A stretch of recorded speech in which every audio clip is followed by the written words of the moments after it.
ہم کریں گے ہر مظلوم کی حمایت۔ السلام علیکم ناظرین، میں ہوں حورین فاطمہ اور آپ دیکھ رہے ہیں حمایتی نیوز HD چینل۔ نظر ڈالتے ہیں آج کی اہم خبر پر۔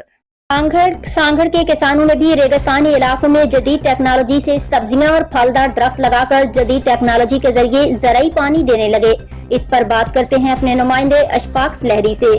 جی، موسم کی بار بار بات کی جا رہی ہے، کہا جا رہا ہے کہ اس وقت موسم جو ہے وہ پورے ملک کے اندر گرم ترین موسم ہے، اور خاص کر نواب شاہ ڈویژن کے اندر جو گرمی کا جو ٹمپریچر ہے بہت زیادہ ہے، 52 ڈگری یہاں پہ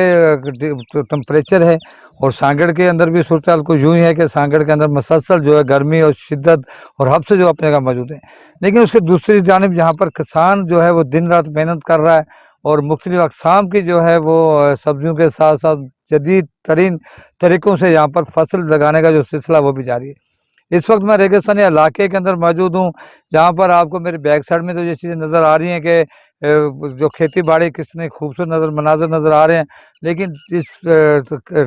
ٹیلے پر میں موجود ہوں۔ اس ٹیلے کے پر یہاں پر جدید طریقے سے سولر سسٹم سے پانی دے کر یہاں پر مختلف اقسام کی سبزیاں بھی لگائی گئی ہیں، اور مختلف اقسام کے یہاں پہ پھل جو ہیں اس کے درخت ہیں وہ بھی لگائے گئے ہیں، جس میں کھجور، ناریل، بیر اور جامن اور دیگر جو پھل فروٹ ہیں موسمی ان کے درخت لگا دیے گئے ہیں، جو کہ بڑی تیزی کے ساتھ